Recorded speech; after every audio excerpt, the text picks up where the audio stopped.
ಮಾನವೀಯನು ಕಾರಣ ಬಂದೆ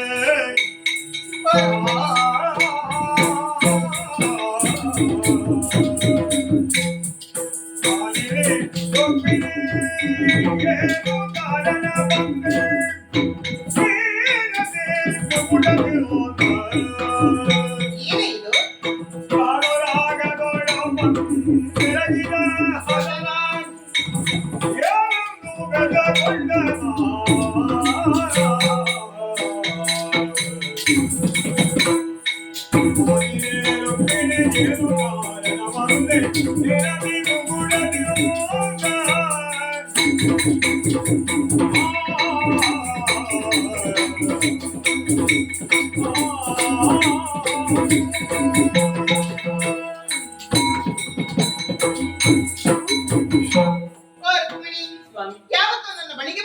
ಸಂದರ್ಭದಲ್ಲಿ ನಗನಗುತ್ತಾ ಸಂತೋಷದಿಂದ ಸಖಿಯರನ್ನೆಲ್ಲ ಒಡಗೂಡಿಕೊಂಡು ದಂಡಿಗೆಯನ್ನು ಏರಿಕೊಂಡು ಇಲ್ಲಿವರೆಗಾಗಿ ಬರುವವಳು ನೀನು.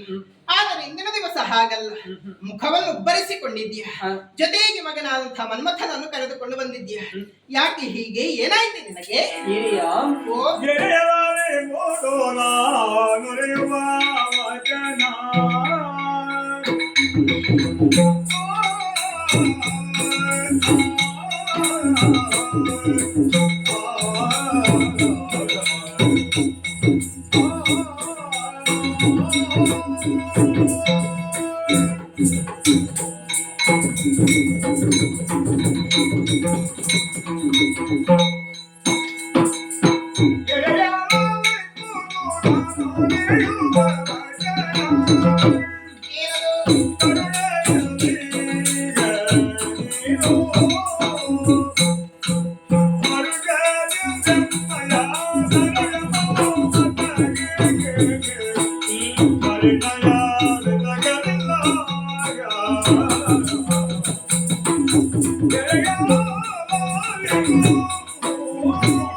ಪ್ರಾಣೇಶ್ವರ, ವಂದಿಸಿಕೊಳ್ಳುತ್ತಾ ಇದ್ದೀನಿ. ಎದ್ದೇಳು. ಈ ರೀತಿಯಾಗಿ ಬರುವುದಕ್ಕೆ ಕಾರಣ ಉಂಟು. ಏನದು? ನಮ್ಮಿಬ್ಬರ ದಾಂಪತ್ಯ ಜೀವನದ ಪ್ರತೀಕವಾಗಿ ಮಗುವೊಬ್ಬ ಹುಟ್ಟಿಕೊಂಡಿದ್ದಾನೆ.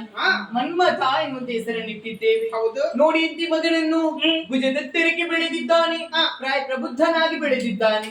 ಪ್ರಾಯಕ್ಕೆ ಬಂದಂತಹ ಮಗನಿಗೆ ರೂಪವತಿಯು ಗುಣವತಿಯೂ ಆದಂತಹ ಹೆಣ್ಣನ್ನು ಹುಡುಕಿ ಮದುವೆಯನ್ನು ಮಾಡಬೇಕಲ್ಲ. ಇದಕ್ಕೆ ಬೇಸರವೇ?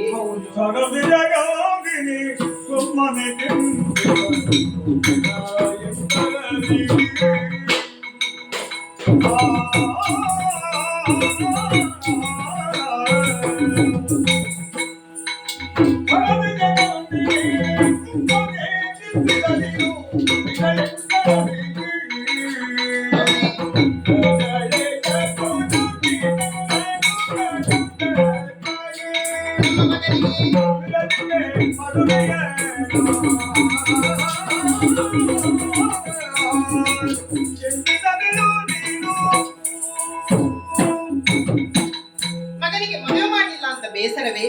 ಬೇಸರಿಸುವಂತಹ ಅವಶ್ಯಕತೆ ಇಲ್ಲ. ಇಂದಿನಿಂದ ದಿನ ಲೆಕ್ಕ ಮಾಡು. ದಿವಸ 8ರ ಒಳಗೆ ಮಗನಾದಂತಹ ಮನ್ಮಥನಿಗೆ ಅನುರೂಪಳಾದಂತಹ ಹೆಣ್ಣನ್ನು ಹುಡುಕಿ ನಾನೇ ನಿಂತವನಿಗೆ ಮದುವೆ ಮಾಡಿಸ್ತೇನೆ. ಹೌದೇ? ಒನ್ನೊಮ್ಮೆಗೆ 8 ದಿವಸದೊಳಗಾಗಿ ಮದುವೆಯನ್ನು ಮಾಡಿ ಹೋದ್ರಿ ಅಂತಾಗಿದ್ದಲ್ಲಿ 16,008 ಮಂದಿ ಮಾಡಿದೇರು. ನಾವು ಎಲ್ಲರನ್ನು ಸೇರಿಕೊಂಡು ನಿಮ್ಮನ್ನು ಬಿಟ್ಟು ಹೋಗ್ತೇವೆ. ಏನು? ಬದಲಾಗಿ ನನ್ನದೊಂದು ಪ್ರತಿಜ್ಞೆ ಉಂಟು, ಕೇಳು. ಏನದು? ಒಂದು ವೇಳೆ 8 ದಿವಸದೊಳಗೆ ಮದುವೆ ಮಾಡಲಿಕ್ಕೆ ಸಾಧ್ಯವಾಯಿತು ಅಂತ ಆದ್ರೆ ಈ ಮನೆಯನ್ನು ಬಿಟ್ಟು ನಾನೇ ಹೋಗ್ತೇನೆ. ನೀನಿಗೆ ಹೋಗ್ತೀರ ದೇವಾ? ಹೆಣ್ಣು ಹುಡುಕ್ಲಿಕ್ಕೆ. ಹೆಣ್ಣು ಹುಡುಕ್ಲಿಕ್ಕ? ನಿಮ್ಮನ್ನು ಬಿಟ್ಟು ನಾವು ಹೋಗುವುದಿಲ್ಲ, ನಮ್ಮನ್ನು ಬಿಟ್ಟು ನೀವು ಹೋಗುವುದು ಬೇಡ ಸ್ವಾಮಿ. ಎಲ್ಲರೂ ಕೂಡ ಮನ್ಮಥ ಕಲ್ಯಾಣ ನಿರೀಕ್ಷೆಯಲ್ಲಿದ್ದಾರೆ. ಆದಷ್ಟು ಬೇಗ ಈ ನಮ್ಮ ಮನೆಯಲ್ಲಿ ಮನ್ಮಥ ಕಲ್ಯಾಣವಾಗಲಿ.